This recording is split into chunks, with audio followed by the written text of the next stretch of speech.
근데 정유연의 민속력을 쭉 한국 역사를 이렇게 보면 정유연의 전쟁이 많았어요.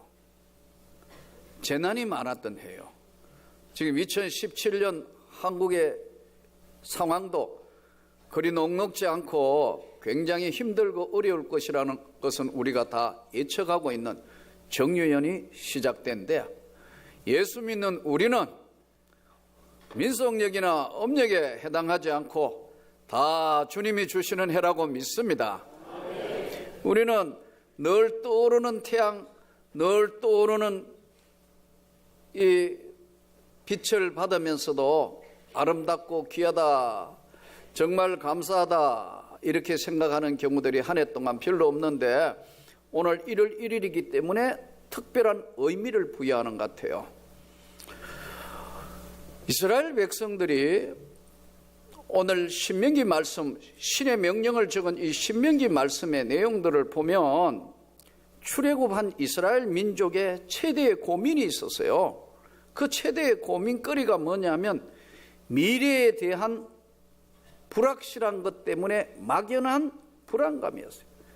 미래에 대한 불안감, 미래에 희망이 없다는 생각을 가지는 그런 미래에 대한 막연한 불안감이 가장 이스라엘 민족의 최고의 고민거리였어요.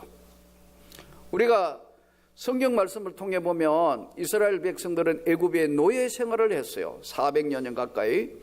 그러다가 하나님께서 저들에게 출애굽에서 제2의 땅, 어둠의 땅에서 하나님의 약속의 땅, 축복의 땅, 하나님이 명령하고 하나님이 약속한 약속의 땅으로 가는 과정에서 오늘 하나님이 신의 명령이라고 알려진 신명기를 던지면서 주시는 말씀입니다. 이 말씀이 한 해 동안 저와 여러분의 삶의 여정기가 되기를 축복합니다. 신명기 8장은 시작되면서 내가 오늘 명하는 모든 명령을 너희는 지켜서 행해라. 하나님이 내가 명령하는 것을 지켜서 그냥 있는 것이 아니고 행하라. 그래야만 너희가 살고 번성하고 여호와께서 너희 조상들에게 맹세하신 땅에 들어가서 그것을 차지하게 될 것이다. 그러시면서 내 하나님 여호와께서 이 40년 동안에 너희에게 광야의 길을 걷게 하신 것을 기억을 해라. 너희 조상들이 40년 동안 약속의 땅에 못 들어가고 광야에서 그냥 길만 그냥 다니던 40년 동안 왜 그렇게 됐는지 너는 기억을 하라. 그것은 이는 그렇게 하신 이유는 너를 낮추시며 너를 시험하사 내 마음이 어떠한지 그 명령을 지키는지 아니 지키는지 알려 하심이라. 너를 낮추시며 너를 줄이게 하시며 또 너도 알지 못하며 내 조상들도 알지 못하던 만나를 내게 먹이신 것은 사람이 떡으로만 사는 것이 아니요 여호와의 입에서 나오는 모든 말씀으로 사는 줄을 내게 알게 하려 하심이라. 여기서 오늘 이 신명기의 말씀의 핵심이 뭐냐 하니까 하나님은 우리를 알고 싶어 하신다는 거예요. 하나님이 저와 여러분을 더 깊이 알고 싶어 하신다는 거예요. 하나님은 오늘 신의 명령을 적어서 말씀하시는 신명기 죄의 속에 어둠에 갇혀서 영원히 죽을 수밖에 없는 죄인을 약속의 땅 하나님의 땅으로 인도할 때에 첫 번째 명령의 말씀이 너를 알고 싶어 하신다는 거예요. 여러분 무관심이면 그 사람이 뭘 하든지 뭐 어디를 하든지 어떤 거 하든지 길거리 지나가는 사람한테 관심 없잖아요. 사랑하는 사람, 내가 정말 귀하고 귀한 사람들 알고 싶어 하잖아요. 내가 너를 알려 하려 하심이라. 40년 동안 광야길을 걷게 하신 것은 내가 너를 알고 싶어 하는 것인데 어떻게 알고 싶어서 하나님이 하시느냐 하니까 첫째, 너를 낮추신다는 거예요. 여러분, 절벽 위에 올라가가 산꼭대기에 올라가면 느껴지는 게 뭐죠? 경치 아래를 내려보면서 이야, 성공했다, 기쁘다, 즐겁다, 위에서 보니까 참 천하가 다 내려다보인다, 좋다. 그러나 이 절벽은 뭐가 관계있죠? 위험하다. 뒤에서 밀어버리면 낭떠러지 떨어져요. 그러니까 성경은 뭐라고 말하냐면 너는 하나님이 내가 첫 번째 너가 떨어지지 않는 가장 안전한 곳으로 너를 낮추며 겸손 훈련하시는 거예요. 그래서 이스라엘 백성들이 40년 동안 광야를 헤맸는 것은 자꾸 하나님보다 먼저 나가는 거예요. 하나님보다 더 자꾸 앞서 나가면서 일을 벌리고 일을 저지르고 문제를 일으키니까 하나님이 낮추시는 훈련하는 거예요. 너를 낮추며, 이걸 우리는 뭐라 하냐면 겸손 훈련하는 거예요. 자꾸 겸손. 그러니까 성경이 말씀합니다. 심령이 가난한 자는 복이 있나니 천국이 저희 것임이라. 이제 애통하는 자는 복이 있나니 저희가 위로를 받을 것이다. 낮아지는 거. 낮아지면요, 그 다음에는 늘 낮게만 사느냐 하면 하나님이 높여주시는 거예요. 하나님이 높여주시면 사람과 하나님 앞에 다 사랑받으면 하나님이 형통한 길로, 하나님 그분만 아는 길로 우리를 인도하시는 거예요. 가장 지름길이고 가장 안전하고 가장 축복된 길로 너를 낮추시며, 할렐루야, 낮추신다는 거예요. 낮추어서 넘어지지 않도록 하고 떨어지지 않도록 너를 낮추시며 겸손한 훈련을 하신 거라는 거예요. 또 한 가지는 너를 시험하사, 너를 낮추며 너를 시험하사, 시험한다는 거예요. 여기 시험은요 두 가지인데, 하나는 죄의 시험, 이거는 죄의 유혹 당하는 거, 죄를 짓게 되는 것도 시험이에요. 죄를 짓게 되는 거, 이 시험은 우리 단어로는 그냥 시험이지만 하나는 도키마죠, 하나는 페라이조라는 언어를 쓰는데, 이 지금 페라이조라는 것은 악한 영들에게 시험을 당해서 멸망의 길을 갔거나 죄를 지을 때 시험에 드는 것을, 이거 죄의 시험에 드는 것을 이때는 페라이조라는 단어를 씁니다. 그러나 훈련, 테스터, 이것은 도키마죠. 이것은 하나님이 훈련하고 또 훈련하신다는 거예요. 여러분, 좋은 대학, 좋은 곳에 가기 위해서는 고3 학생들이 수능시험 치기 위해서 열심히 공부하고 또 공부하고 또 공부하지 않습니까? 테스트한다. 한번 쳐보고 점수 어느 정도 나왔는가, 또 한번 쳐보고 점수 어느 정도 나왔는가, 너를 시험을 하면서 낮추시고, 때로는 하나님과 동행하고 있는가 아니한가를 본인이 모르니까 낮추시고 시험하시고. 그러니까 여러분, 직장생활 100% 마음에 드는 사람 한 사람도 없어요. 자기가 속해 있고 지금 일하는 거, 직장, 자기 일 100% 만족한 사람은 거의 없어요. 그런데 하나님의 은혜를 깨닫고 그것이 무엇인가를 의미를 알았을 때는, 그 의미가 부여될 때는 그게 귀한 줄 아는 거예요. 감사하는 거예요. 축복된 것으로 바뀌는 거예요. 너를 낮추며 너를 시험하며, 그 다음에 성경은 이렇게 말씀합니다. 내 마음이 어떠한지 그 명령을 지키는지 않는지 알려 하심이라. 우리 마음이 하나님 보실 때 좌측에 가 있는지 우측에 가 있는지 앞으로 가 있는지 뒤로 가 있는지 하나님이 알려 하고 싶어 하신다는 거예요. 대표적인 게 뭘까요? 창세기 22장에 나오는 100세 아이 낳은 아브라함 이야기 나오잖아요. 잘 아시는 이야기. 창세기 22장에 보면은 100세의 아이 놓고 딴 거는 별 관심 없고 100세의 아이 낳았으니까 아브라함은 이삭만 보며 주야로 묵상하는 거 아니에요. 여러분 손자 손녀 낳아놓고 여기 귀여우니까 딴 거는 어디로 가보고 주야로 그것만 묵상하는 똑같은 거예요. 더더군다나 100세에 낳았으니까요. 예? 모든 초미의 관심이 이삭에게 있는데 100세의 아이 놓게 하시고 난 데는 하나님이 그 이삭을 지명해가 번제로 바쳐보라 그러잖아요. 그러니까 이거 기가 막힌 이야기 아니에요.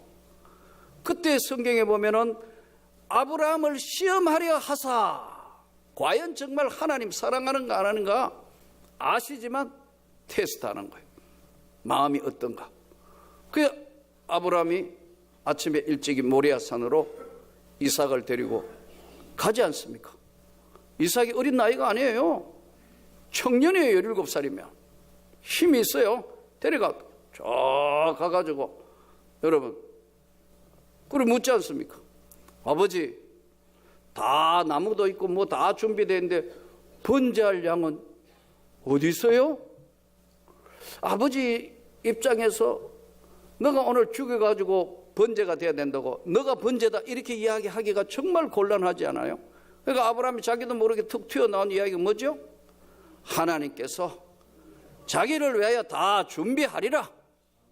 여호와 이레 하나님 다 준비한데 이게 테스트하는 거란 말이에요. 이게 너를 낮추며 너를 테스트하며 내 마음이 어느 쪽에 있는지 왼쪽에 있는지 오른쪽에 있는지 알려 하려 하심이라. 그래서 우리는 대부분 이쯤 되면 대부분 불평하고 불만하거나 아무것도 할 수 없다고 스스로 포기하거나 그렇게 돼요. 이럴 때 기도해야 된다는 것은 우리가 이론적으로 다 알지만 이럴 때 기도를 안 할 뿐만 아니라 못하는 이유가 있어요. 그건 뭐냐면은 이성적으로나 경험적으로 그런 응답을 받아본 경험이 없기 때문에 진짜 어렵고 진짜 어렵고 힘들 때 이성적으로나 경험적으로 기도해서 하나님이 전격적으로 역사하던 것을 이성적으로나 경험적으로나 이거 경험이 없기 때문에 안 믿어지는 거예요. 동시에 이런 이야기들을 가끔 교인들 중에 해요. 아이고 목사님이나 능력이 있을지 몰라요. 우리가 뭐 기도한다고 되겠습니까? 이렇게 하신다. 여러분 우리 모두가 하나님의 은혜자이기 때문에 저와 여러분이 기도하면 하나님이 알려고 하시기 때문에 적시 응답하시는 줄 믿습니다. 안 한다고요. 나는 능력 없다고 생각합니다. 또 어떤 사람은 에이고 뭐 그 실질적으로 그런 일이 일어나 가지고 받아들일 만한 모델도 없고 뭐 신뢰가 안 가. 그러니까 낙심의 절망감이 더 크게 작용하기 때문에 여러분 낮추시고 테스트하고 마음이 어디가 있는가 보실 때는 세상으로 가버렸어요. 하나님은 없는 사람 되어버렸어요. 입으로만 예수를 이야기하는데 마음으로는 믿지 않아요. 그렇게 되어버린다고요. 이스라엘 백성들이 그렇기 때문에 광야 훈련을 계속하는 거예요. 내 마음이 어디에 있는지 순종하는지 아니하는지 내가 알려하려 하심이라. 또 어떤 사람은 아이고 막 어려운 문제 있으면 막 주님 앞에 간절히 구하고 뭐 하면은 저거 광신자 아니야 저거? 예? 저 이상한 사람 아니냐? 나 신학교 처음 가가 고등학교 선생 10년에 하다가 하나님 앞에 정말 한가할 수 없는 힘에 의해가 신학대학원까지는 갔는데 참 힘든 하루하루였어요. 그러니까 버티기도 힘들고 방 안에서 교회는 개척해놨고 얘가 뭐 이거 생활 대책도 없고 애들은 둘이나 4살짜리 2살짜리 이거 앞이 한 치도 안 하고 우리 집 사람은 성령 충만해야 되는데 얼굴 보면 근심 충만해요. 뭐 내일이 아무것도 안 보이는데 나는 공부는 따라하면서 학교에 채워질 수 없는 이스라엘 백성하고 똑같이 미래에 대한 불안함감 아무것도 없는 방 안에서 교회를 시작했으니까. 그러나 저녁 시간은 하나님 앞에 엎드려 간절히 기도하는 겁니다. 그러니까 우리 동기들이 볼 때는 저거 나이 들어가 신학교 왔는데 이상한 것 같다 했는데 지금 와서 보니까 이야 그때 이미 은혜가 무엇이고 능력이 무엇인가를 알았더라. 이 목사님은 그렇다는 거예요. 여러분, 광신자가 기도하는 게 아니에요. 갈급한 사람이 기도하는 줄로 믿습니다. 하나님 앞에 은혜 입은 자가 기도하는 거예요. 그러니까 믿음이 정말로 하나님이 환경을 뛰어넘는 것이 믿음이라는 걸 이스라엘 백성들에게 알게 하기 위해서 내가 네 마음이 어디 있는지 알게 하려 하심이라. 할렐루야. 사람이 떡으로만 사는 것이 아니다는 것을 알게 하려 하심이라. 여호와의 입에 나오는 말씀으로 사는 거지 인생을 떡으로 사는 것이 아니다. 제가 그랬죠. 하나님 앞에 드릴 수 없는 물질 가지고 있는 그 일고의 가치가 없다는 거예요. 하나님 앞에 드릴 수 없는 재능, 그 성경 중심으로 보면 별 가치가 없어요. 하나님 앞에 시간 내어 봉사할 수 없는 건강, 그 별 가치가 없다는 거예요. 하나님 쪽에서 보는 관심은 내 마음이 어디 있는지, 네가 건강할 때 헌신하고 봉사하는지, 내가 정말 물질 있을 때 하나님 앞에 섬기고 하나님 앞에 감사하고 소득의 11조를 정직하게 드릴 줄 알고 하나님 앞에 선교하는데 최선을 다하는 적든 많든 하나님 거기에 알려고 하신다는 거예요. 이게요. 할렐루야. 어떨 때는 하나님께서 그렇게 하시면서 이 떡으로만 사는 것이 아니고 하나님의 입으로 나오는 말씀으로 사는 것이라. 신약 성경으로 넘어오면 예수님이 육신에 몸을 입고 예수님이 인간의 몸을 입고 이 땅에 오시는 말씀이 시작됩니다. 그런데 딱 말씀으로 나와서 예수님이 사역을 본격적으로 시작하자 사단이가 공격을 합니다. 마태복음 4장에 보면 광야에 나가서 줄이신지라 이 돌들이 떡덩이가 되게 하라 그러잖아요.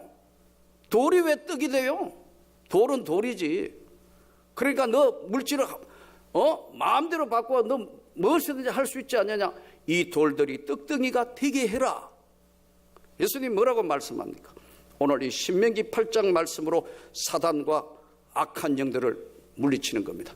사람이 떡으로만 사는 것이 아니고 하나님의 입으로 나오는 모든 말씀으로 사는 것이다. 그러잖아요. 여러분, 이 말씀이 능력이고 말씀이 은혜고 말씀이 일생을 붙들어주는데 너를 낮추시며 낮게 하시면 하나님이 높이시고 또 하나님이 순종하는가 아니하는가 네 마음이 어떤지 하나님 말씀으로 사는 것인 것을 인생의 삶의 목표라는 걸 알려고 하게 하려 하심이라. 때로는 필요하면 징계도 하신다는 거예요. 그래서 히브리서 12장에 징계는 다 받는 것이거늘 없으면 사생자요 참 아들이 아니니라. 맨날 만사형통하고 다 좋으면 얼마나 좋겠습니까? 펼쳐질 2017년에 시련도 올 것이고 고통도 올 것이고 힘듦도 오겠지만 하나님이 함께 하신다는 사실을 잊지 마시기를 바랍니다. 하나님이 알려고 나에게 이걸 테스트하고 계신다. 조금만 참고 기다리면 이 모든 것이 하나님의 은혜 가운데 회복될 것이라는 믿음을 가지고 어려운 문제들이 내 삶에 우리에게 찾아오면 기도하면서 하나님, 제가 하나님 뜻이 무엇인지를 잘 깨닫지 못합니다. 하나님이 나와 함께 하신다는 걸 다시 알게 해 주옵소서. 신약 성경으로 넘어오면 예수님께서 중요한 말씀을 하시는데 마태복음 1장 21절 마태복음 1장 21절에 보면 여러분 이 성경 구절 굉장히 중요한 구절인데 성경을 한번 여러분 열어보십시오. 아들을 낳으리니 이름을 예수라 하라. 이는 그가 자기 백성을 그들의 죄에서 구원할 자이심이니라 하니라. 예수가 누구냐면 우리 모두를 죄에서 구원할 자 그분이 이 땅에 오셨다는 거예요. 믿습니까? 1장 23절 신약 성경의 가장 중요한 부분 중에 하나인 말씀입니다. 보라, 처녀가 잉태하여 아들을 낳을 것이요 그의 이름을 임마누엘이라 하리라 하셨으니 이를 번쩍한적 하나님이 우리와 함께 계시다 함이니라. 하나님이 이스라엘 백성들이 깨닫지 못한 게 뭐냐면 낮추시고 때로는 징계하시고 테스트하시고 다 하는데 네 마음이 어떤지, 그것이 바로 하나님의 말씀대로 순종하며 사는지 안 사는지 하나님이 보려 하신다는 걸 잊어버리고 환경만 보고 여러 가지 여건만 보고 다 끝나버렸다. 아니다는 거예요. 이를 번역한적 하나님이 우리와 함께하고 계신다는 거예요. 할렐루야. 대부분 보면 가장 중요한 시기에 기도하고 그 하나님 앞에 구하고 하나님의 은혜를 입어야 되는 거 이론적으로는 아는데 몸이 안 돌아간다. 어제 말씀드린 것처럼 작년 한 해 동안은 메르스가 대한민국 전체를 흔들고 난리가 났을 때 그랬잖아요. 35번 메르스 환자 삼성병원에 TV에도 얼마나 많이 나왔습니까? 갑자기 감염이 돼서 이거 도저히 희망이 없다. 에코모 바깥에서 체외에서 돌려가지고 하는데 의학적으로 가만히 진행되는 거 보니까 폐가 굳어져서 도저히 이제 안 된다. 약으로 지금 상태가 안 돼서 의사들 다 모아놓고 이거 어떻게 하느냐. 폐 이식하는 것이 최고의 방법이다. 그 본인한테 이야기했더니 본인이 난 절대 이 폐 이식은 못한다.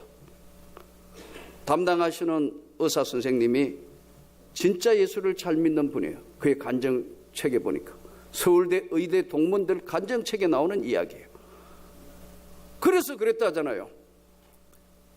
우리가 마지막 의지할 건 하나님을 의지해야 되는데 계속해서 약물을 투여하지만 거부 반응이 일어나지 않도록 당신도 기도하고 치료 담당한 나도 기도하고 해보자.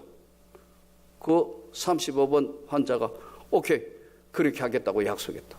포기하지 않는 사람들의 기도를 통해서 3일 지나니까 호전이 되고 일주일 뒤에서 에코모를 제거하고 정상으로 돌아왔다. 여러분, 하나님이 우리와 함께하고 계신다는 거예요. 우리는 오늘 이 광야와 같은 세상 살면서 하나님이 함께하고 계시는 이 엄청난 사실을 이스라엘 백성이 잊어버리니까 신명기 말씀을 던지면서 너를 낮추고 테스트하고 때로는 징계하기도 하고 때로는 하나님이 좀 알려고 하신다. 너가 그 하나님의 길을 따라서 살면 그 하나님은 너에게 먹을 것, 입을 것, 설 것, 베풀 것까지 다 너에게 풍성하게 주시리라. 할렐루야. 먹을 것, 입을 것, 설 것, 나눌 것까지 다 주시는, 거기는 모자람이 없는 풍성함, 네가 원하는 대로 모든 걸 주시는 하나님의 부족함이 없을 것이고 아름다운 땅이며 시내와 분천과 샘이 흐르고 보리, 밀, 무화과, 석류, 감람나무, 굴, 검, 은, 동철이 다 하나님의 것인데 그 하나님이 너희에게 주실 것이다. 이 한 해 동안 이 하나님이 그의 권능과 그의 능력으로 우리를 보호하시고 축복하시는 장에 저와 여러분이 바로 그 땅을 향하여 가는데 복된 사람이 되기를 주 예수 이름으로 축복합니다.